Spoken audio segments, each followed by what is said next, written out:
Okay, and we'll go ahead and get started. So tonight we're going to be talking about something which is sort of follows from our discussion last week about the history of Piyutim. We're going to be talking about the Avodah that we read in Musaf on Yom Kippur. So towards the end of Yom Kippur, towards the end of the morning service on Yom Kippur, in the Hazin's repetition of the Amidah, we read a section that seems to go on forever. That is very detailed, a very detailed description of the Yom Kippur service as it was carried out in the Beit HaMikdash. And in actuality, some of what we say in that section are some of the oldest piyutim that we have. We know it's a piyut in one way because we don't say it in our private Amidah, right? When we say the individual Amidah, this section is not there. It's only in the Hasan's Amidah, but it's also different from all the other piyutim because here, each of us, the Hasan goes quiet and reads it quietly to himself, and each of us read it quietly as well, with some exception. Some of our favorite songs, Mare Kohen, right, is in this particular part of Musaf. We'll get to Mare Kohen in a little bit, but it's sort of a piyut, but it's such a part of the Yom Kippur service that for our purposes this year, and in terms of how halacha views it, we actually view it much more as a required part of davening. So this year, even though we won't be saying very many of the piyutim, we will be saying the Avodah. So let's talk a little bit about what it is and where it comes from. The Torah tells us in Vayikra, actually very soon after the description in the Torah of Aaron's sons dying when they bring a sort of strange offering, about Yom Kippur. So there it tells us, and this shall be to you a law for all time, then the 7th month on the 10th day, the 7th month is Tishrei,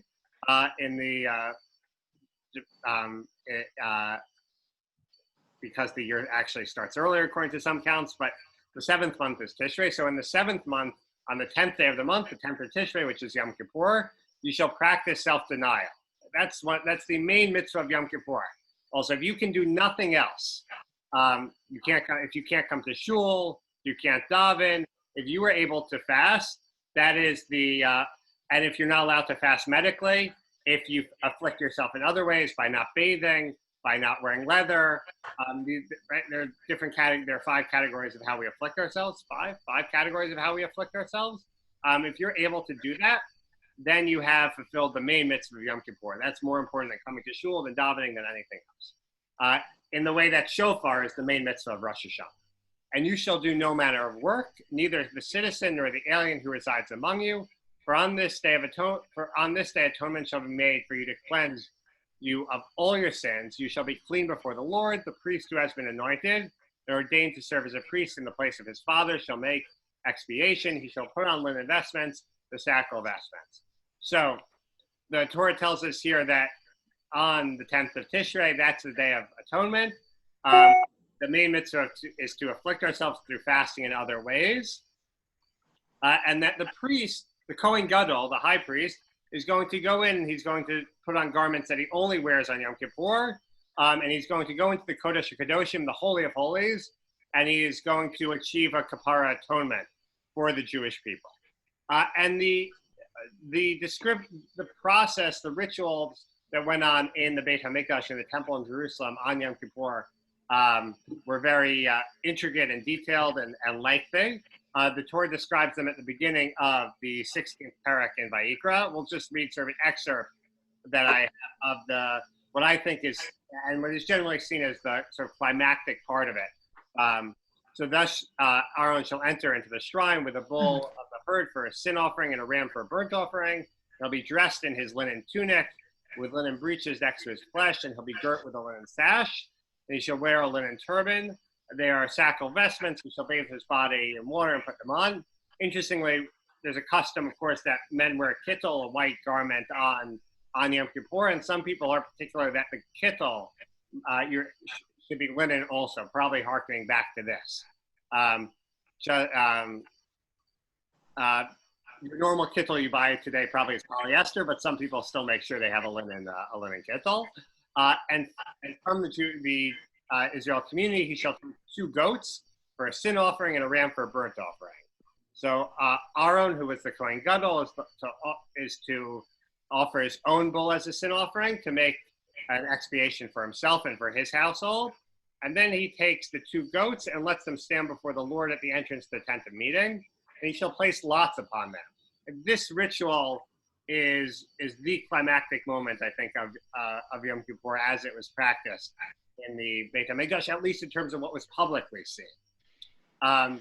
So he marks, he draws lot, he places lots upon the goats, and one is marked, depending on what he pulls out, one is marked for the Lord and the other for Azazel.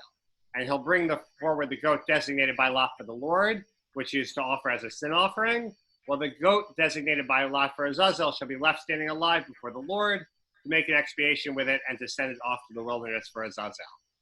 So we could talk at length about basically what happened here. If you're, is the Kohen would have the 2 goats in front of him by lot, by chance. One would be designated to be brought as a sacrifice in the temple, and the other would be led off into the wilderness to die in the wilderness for Azazel. For our purposes, we're not going to get into what or why or who Azazel might have been. It's very unclear. The Rishonim argue about it. The Drushim are all over the place. But basically, one was sent out to the wilderness, one was brought as a sacrifice. And in that way, coupled with the fact that the Kohen Gadol would go into the Kodesh HaKadoshim, the Holy of Holies, the place in the temple that he could only go in on once a year, and ask for forgiveness on behalf of the Jewish people, that was how tshuva and kapara, repentance and atonement, was ultimately attained. So and the Rambam in Hilchot Tshuva, writing in the Middle Ages, of course, Hilchot Tshuva is largely focused on how an individual should do repentance. And it's very interesting to read Hilchot Tshuva during this time of year as we prepare for Yom Kippur, in terms of the way he thinks about, because we get a sense of how the Rambam thinks we can do tshuva. But he mentions there also about how our experience of tshuva, introspection, confession, how that works, and how that comes together with this ritual that used to take place in the Beit HaMikdash. Because in a sense, there could be a dissonance, right? Tshuva seems, when we think about, like something we have to do as individuals. But then the Torah tells us that on this day, if you fast, on this day, the Kohen Gadol is going to do something and all is going to be forgiven. So there seems to be a disconnect. Do we do tshuva, or does the Kohen Gadol do something for us? And in fact, the Rambam describes how they're related. So he says here that the Azazel goat, because it is atoning for all Israel, the high priest, the Kohen Gadol, confesses over it in a speech of all Israel, even as it is said, and confess over him all of the iniquities of the children of Israel. The Azazel goat, moreover, atones for all the transgressions mentioned in the Torah, both minor and major, whether one committed it in spite or whether he committed an error, whether it was done by him knowingly or unknowingly. For the Azazel goat atones, provided the sinner did repent. And so the Azazel goat only atones if you've actually done both tshuva, so you've now come to want to change your ways, and vidu, and confession. But if he repenteth not, someone doesn't recognize what they did, someone knows what they did but doesn't want to change, then the Azazel goat does not atone for his minor sins. And what are the minor and what are the major sins? The major sins are those that carry a penalty of death or kares, of spiritual excision, included among which are also vain and false swearing, although they do not carry the guilt of kares, of spiritual excision. And all other prohibitive or mandatory commandments which do not carry the guilt of excision are minor. So all other things that are prohibited to us or that are obligated upon us, but that if we violate them or don't do them, we don't get kares, or the death penalty, he says, considered more minor sins. So that is what the Torah provided a blueprint for what the service on Yom Kippur would look like described how it worked in the Mishkan, and then, which is the blueprint for what was carried out in the Beit HaMikdash, in the temple.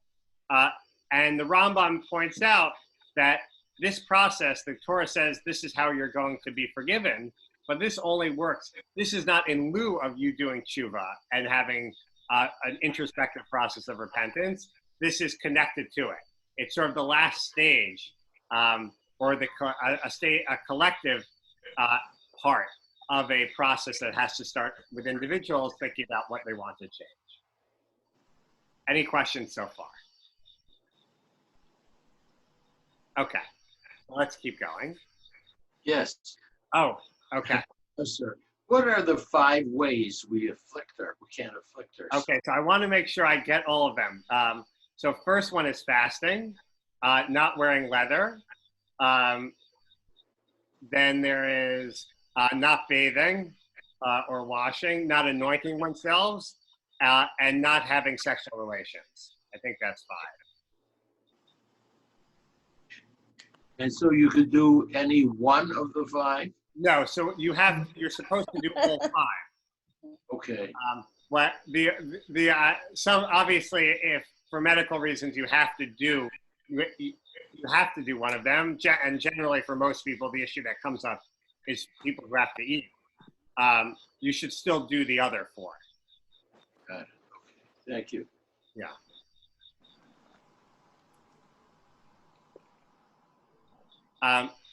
So the first place where we sort of see something that's not the Avodah as we know it in our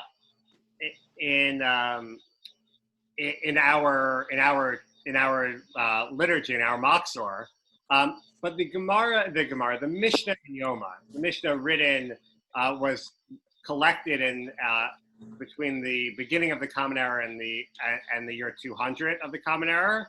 The Beit HaMikdash was destroyed in 70 CE. So just to think of it, so then you had 130 years of Mishnaic period where the rabbis of the Mishnah were recounting things that either they had seen firsthand or that they had heard from generations before them who had seen them. And they recorded in the year 200, they wrote down what had occurred on Yom Kippur in the Beit HaMikdash, in the temple. And that's sort of that becomes the blueprint, I'd say, for what we know as the Avodah that we read on Yom Kippur. So let's just see how the Mishnah in Yoma describes what happened with the Azazel. So it says he shook the urn, he brought up the 2 lots. On one was inscribed for the name, for God, and the other for Azazel. The deputy high priest was at his right hand, the head of the ministering family at his left. There were different, besides the Kohen Gadol, there were different priestly positions in the Beit HaMikdash. If the lot for the name for God came up on his right hand, the deputy high priest would say to him, "Sir Kohen Gadol, raise your right hand." And if the lot for the name came up in his left hand, the head of the family would say, "Sir Kohen Gadol, raise up your left hand." Then he placed them on the 2 goats and said, "A sin offering for the Lord." And Rabbi Yishmael said, one of the rabbis of the Mishnah said, he did not need to say a sin offering, but just for the Lord. So they were very particular also about the language that was used. And the Mishnah gives us a more detailed picture, even more so than it adds on what the description that we get just from reading the psukim, the verses in the Torah. There's more detail here. And they answered after him, "Blessed be the name of his glorious kingdom forever and ever," right? This is a phrase that we say when we read the Avodah. In those parts when the Chazan bows, this is one of the phrases that we answer with when we're bowing. That we repeat this because that's what would happen in the Beit HaMikdash. So when does the Avodah as we know it first develop? Because at least when the Mishnah is written, it doesn't seem like they might have been learning the Mishnah on Yom Kippur, which is something some people still do, as a way of remembering, recreating, continuing in some way the practices that occurred in the Beit HaMikdash. But they certainly, it doesn't seem like they were reading this. At least we don't know. We don't have any proof, at least, that they were reciting the Avodah, the order of the sacrifices actually as they were davening. So the first references that we get to the Avodah being said as part of the Yom Kippur service is in the Gemara in Yoma, and just from the rabbis in this discussion, from the Amoraim in this discussion, we know that these stories happened around the 4th century, between the 4th and 5th centuries. So the first one is on in Yoma on the daf on the Amud 36b. A certain person descended to lead the prayer before Rava, and did so following Rebbe Meir's order. And Rebbe Meir is one of the rabbis of the Mishnah. So Rava said to him, "You abandoned the rabbis and followed Rebbe Meir." So Rava said, "Why aren't you following the majority opinion? Why are you just following the opinion of Rebbe Meir?" And the man said to him, "I think Rebbe Meir is correct. For the order he advocates is like that which is written in the Torah of Moshe." The order here that's being discussed is the Seder Avodah, the order of the order of the sacrifices that were carried out in the Beit Hamikdash. So this Chazan didn't like reciting the Avodah the way in his community it was normally recited. Instead, he recited it according to this minority opinion. Certainly in the Talmud, we see people arguing about different minhagim and different communal customs.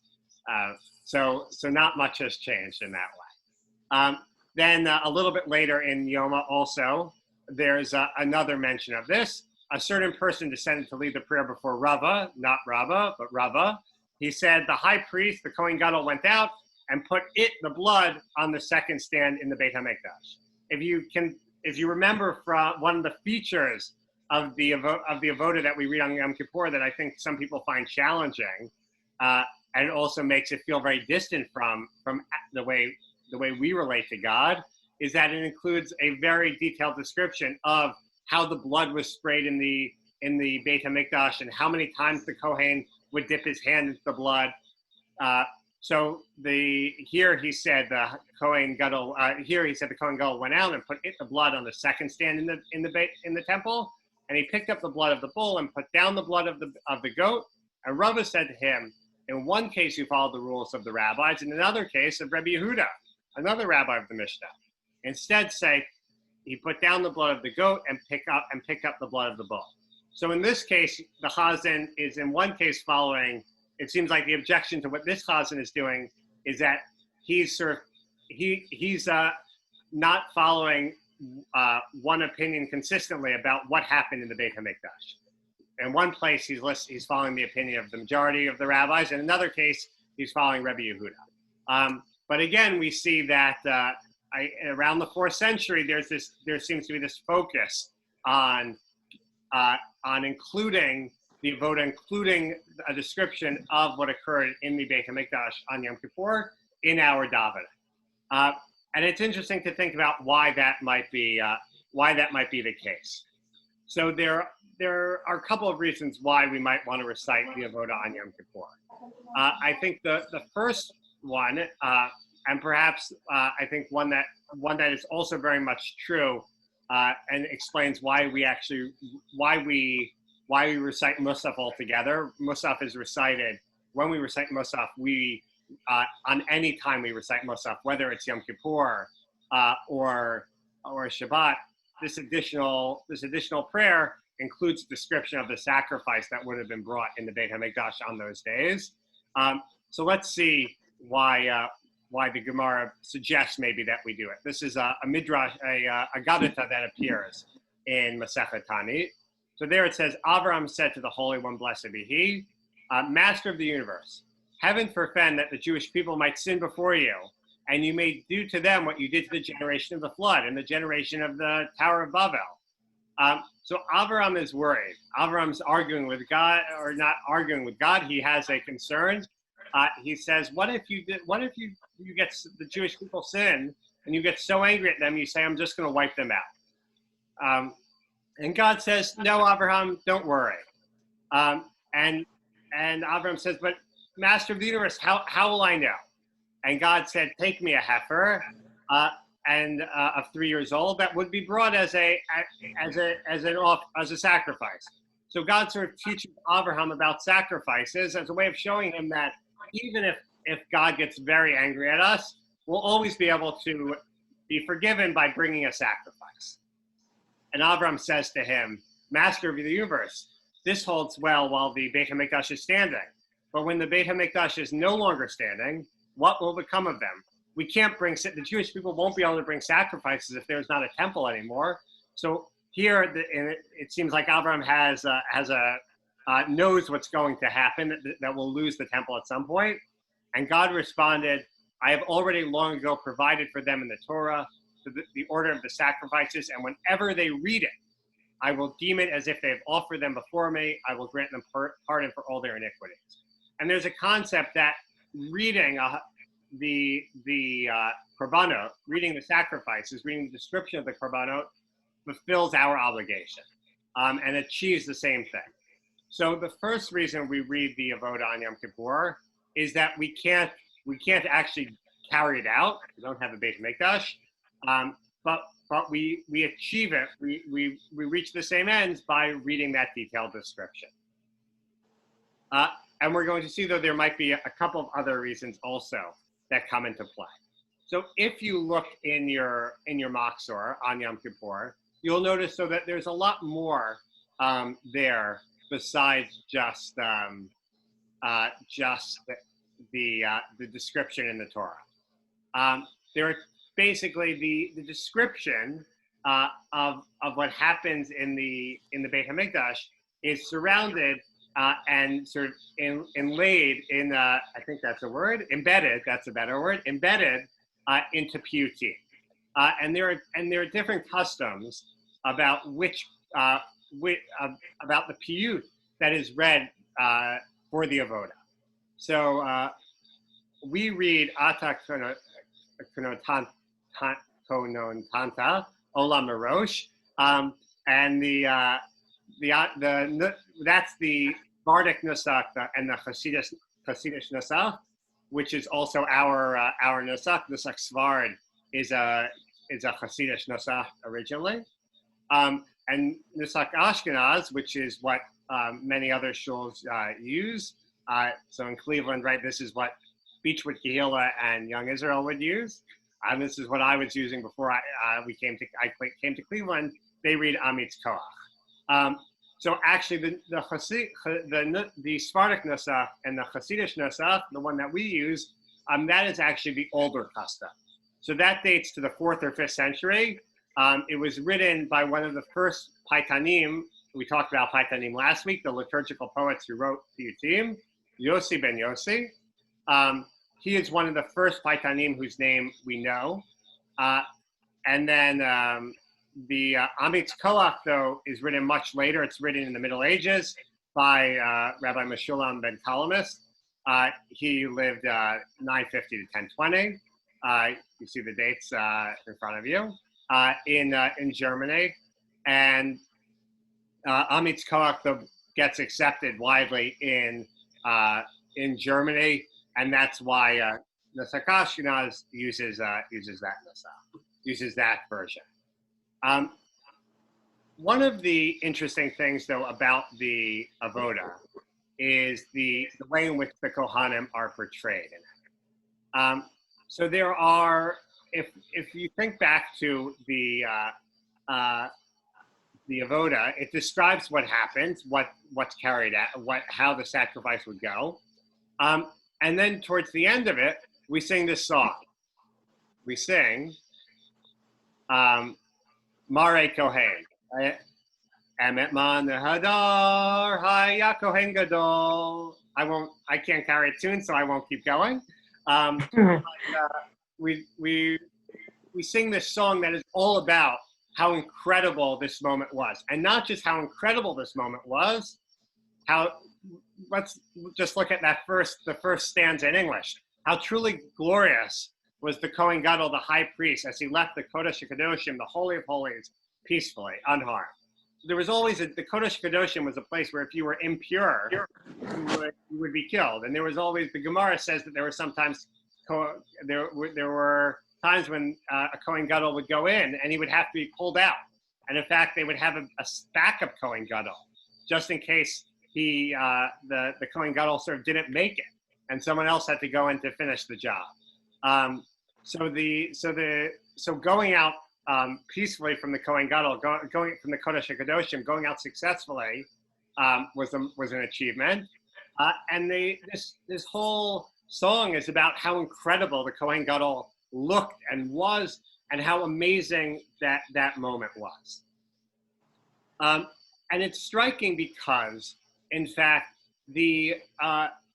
while the Avodah speaks very highly of the Kohanim and the Kohen Gadol, the Chazal, the rabbis in the Mishnah, did not always speak so highly about the Kohanim. So just going back for a second to the Mishnah, let's just take a look at this Mishnah that appears in Yoma.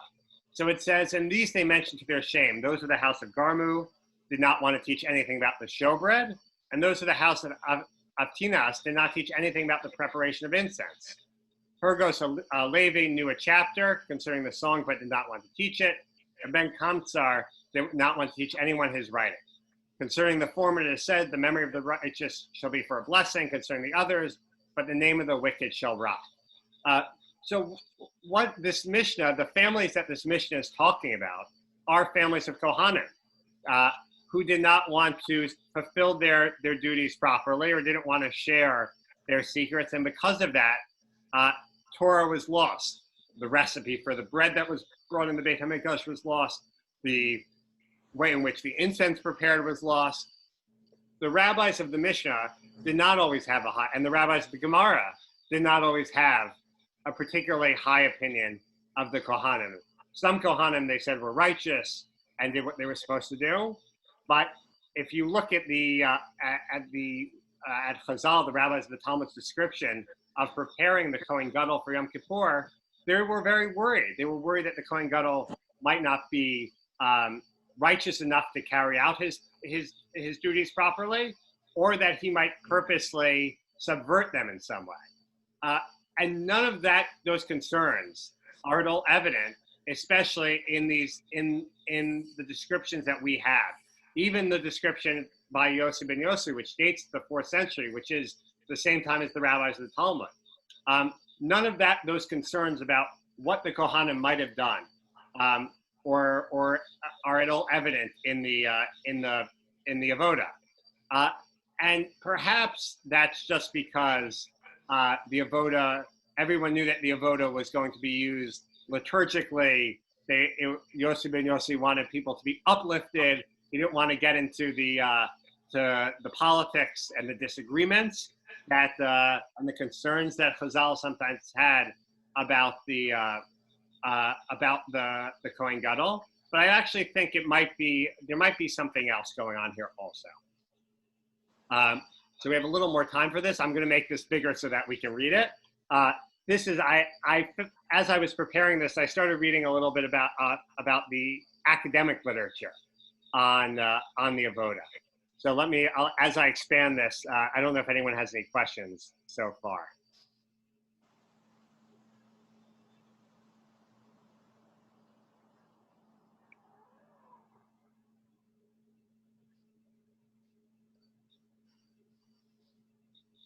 Okay, so if no one has questions, we'll keep going here. I hope this is big enough for some people to see at least. So this is an academic work, Sacrifice in Society in the Palestinian Yoma Traditions, it's an academic work on the Talmud Yerushalmi. And so he writes here, for all of these circles of Jewish cultural production in Palestine, the land of Israel, in late antiquity, sacrifice was simply not an academic subject. So this is, let's say, 4th, 5th century he's talking about, but a real presence in the minds and words of those who studied and sang about it. I'm not sure why I lost the line there. Okay, but we'll just keep going down and ignore that. So he's saying for the poets and the those who created these Piyutim, this was not an academic subject. As well as for the Mishnah and Talmud, dwelling on his physical splendor, portraying him as virtuous, the Kohen Gadol, that's what we saw. It also has been shown that in the earliest Avodah Piyutim, composed in the 3rd and 4th century, the poets claimed for themselves a priestly chain of tradition. If the observations above about the Yerushalmi's Yoma's complex picture of Yom Kippur are correct, this contrast may reflect a distinction between the societal and cultural circles that produced the two literatures. And this distinction persisted into the 4th and 5th century. For all of these circles of Jewish cultural production in Palestine in the late antiquity, okay. Now I cut and pasted the wrong piece. Let me see if I can figure this out. Let's do this.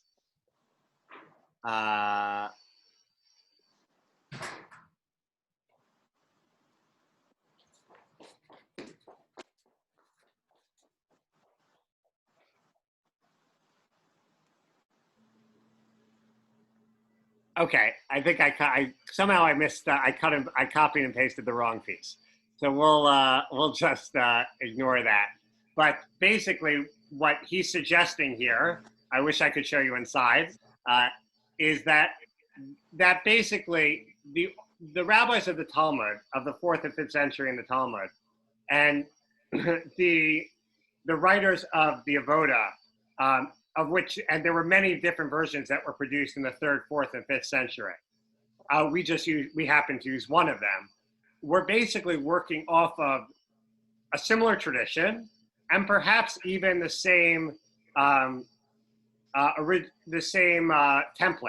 The Mishnah in Yoma might even have served as a template for both of them. Excuse me.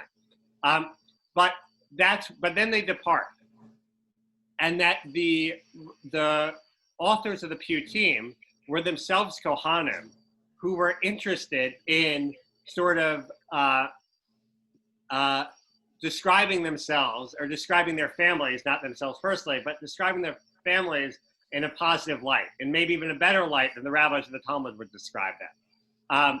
And in fact, there are some scholars who argue that in the 4th century and the 5th century, when the Piyutim were being written, there may have been a sort of a resurrection of priestly power, if you will, where you had the rabbis of the Talmud on teaching rabbinic Judaism, as well as some families of Kohanim who moved up to the Galilee after the temple was destroyed, who also sort of were drawing followers around them and around the vision of Judaism that they offered.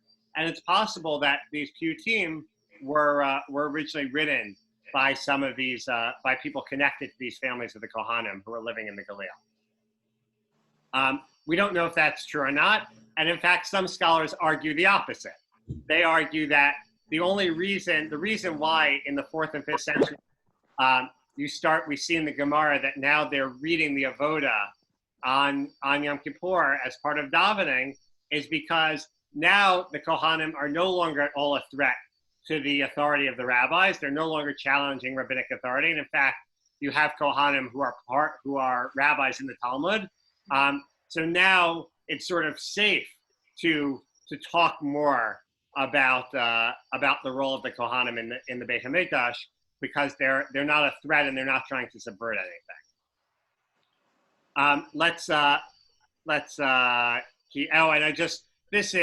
You can see here in the Mishnah Yoma that when the Mishnah describes how the Kohen Gadol would go out, it's much more, there's none of the poetry of Marei Kohen, in a much plainer sense that it says they brought him his own clothes and he put them on, and they would accompany him to his house, and he would make a day of festivity for his friends whenever he came out of the Kodesh HaKadoshim, the Holy of Holies, in peace. So that there's no talk about how incredible he looked, how the splendor he had, or the majesty of the moment. It's much simpler. Okay, I have one more academic source for us to look at quickly. Hopefully, I think I cut and pasted the right one this time. So let's try that. Okay, according to the ancient Israelite religion, in order for the presence of God to appear in the temple, in the Beit HaMikdash, the sanctuary had to be rid of all impurity. Yom Kippur was the Day of Atonement, provided the opportunity the community an opportunity not only to atone for its sins, but to cleanse the temple of physical impurity. Okay, so he goes here through the ritual that we discussed. And then let's just jump down to this next paragraph. In Jewish cultic theology, therefore the loss of that temple meant the loss of that presence to the world. With no sacrifices and no physical sanctuary, the annual appearance of the divine on earth was no longer to be. That this idea persisted well beyond the first century is attested to by a poetic passage in a 5th century homiletic composition, describing how the divine presence, the Shekhinah, ascended in 10 stages when the temple was destroyed. From the ark covered to the cherub, from the cherub to the threshold of the house, from the temple building to the 2 cherubim, from the 2 cherubim to the roof of the sanctuary, and so finally upward. There's an idea that appears in Midrashim that God sort of pulled himself out of the world after the destruction of the Beit HaMikdash, and so finally upward. The tragedy of that destruction, the crisis it created, were thus not simply physical but theological. The Babylonian Talmud paints a portrait of a group of 1st century ascetics who abstained from meat and wine in mourning for the temple. And centuries later, groups known as the Mourners of Zion developed an ascetic regimen on this basis. The apocryphal Book of Baruch, which is not in our canon, reflects the response of apocalyptic communities that saw the cataclysm as a challenge to all their eschatological expectations. Some segments of the Jewish population couldn't imagine that there was a future for the Jewish people without a Beit HaMikdash. And they responded to it either by engaging in prolonged mourning or by sort of preparing for the end of time. It's possible that the Essenes, the Dead Sea sect, the sect that produced the Dead Sea Scrolls, may have been one of these sort of apocalyptic communities. We're not really sure. The centuries following the destruction of the temple also saw the rise of the leading rabbis. Right? That's when the Mishnah is finally written down, the Talmud, the Gemara is created, scholars who needed no priestly pedigree, but derived their authority from their mastery of Torah. For the rabbis, the proper substitute for sacrifice was not to be found in the concept of sacred space, but in sacred actions. Yochanan ben Zakkai, one of the founders of the rabbinic movement, is said to have declared, we have another means of atonement, effective as temple sacrifice. It is deeds of loving kindness. Other statements assert the study of sacrificial law enshrined in the Mishnah and related sources was equivalent to the performance of those sacrifices. Prayer in the synagogue was also considered to be a form of sacrifice. A famous rabbinic statement declares prayer to be Avodah Shebelev, sacrifice of the heart, or worship of the heart. According to the Yerushalmi, the Palestinian Talmud, when a prayer leader was called upon to begin the prayer service, the congregation would announce, perform our sacrifice. A midrash interprets the pasuk from prophets, from Nevi'im, instead of bulls, we will pay the offering of our lips, to be a reference to prayer.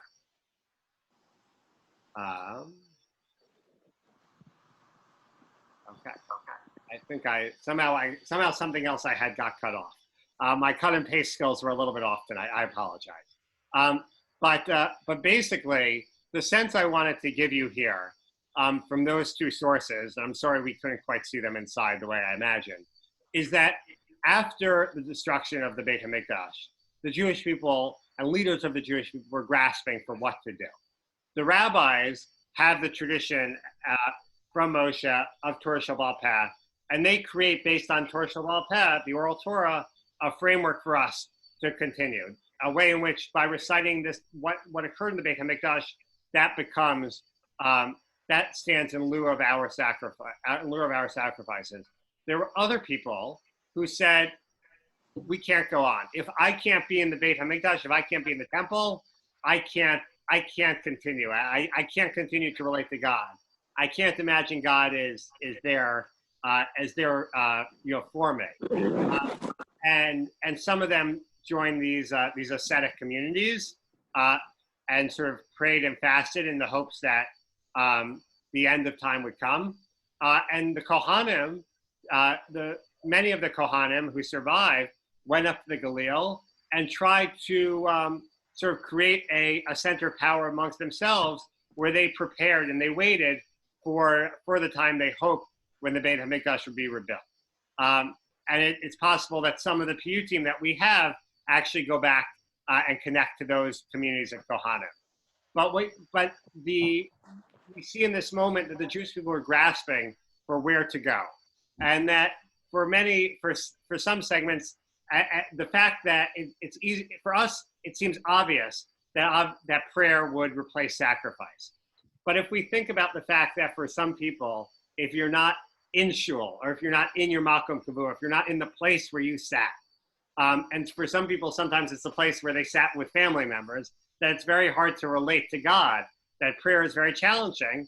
If we think about it through that framework, we can sort of be much more understanding of why some people might think that without the Beit HaMikdash, without the place where this Avodah the location where this Avodah took place, it wasn't going to be possible to continue. And reading the Avodah on Yom Kippur then is really a testament to the fact that no matter what the challenge is, no matter how cataclysmic it seems, there's always a way forward. There's always a way to continue. There's always a way to relate to God, and that God, despite everything, is also always still present in the world. So I'll leave you with that thought. I don't know if anyone has any questions. I'm sorry, my secondary sources I was excited to share with you, but I seem to have made a mistake when I was trying to cut and paste them into the document.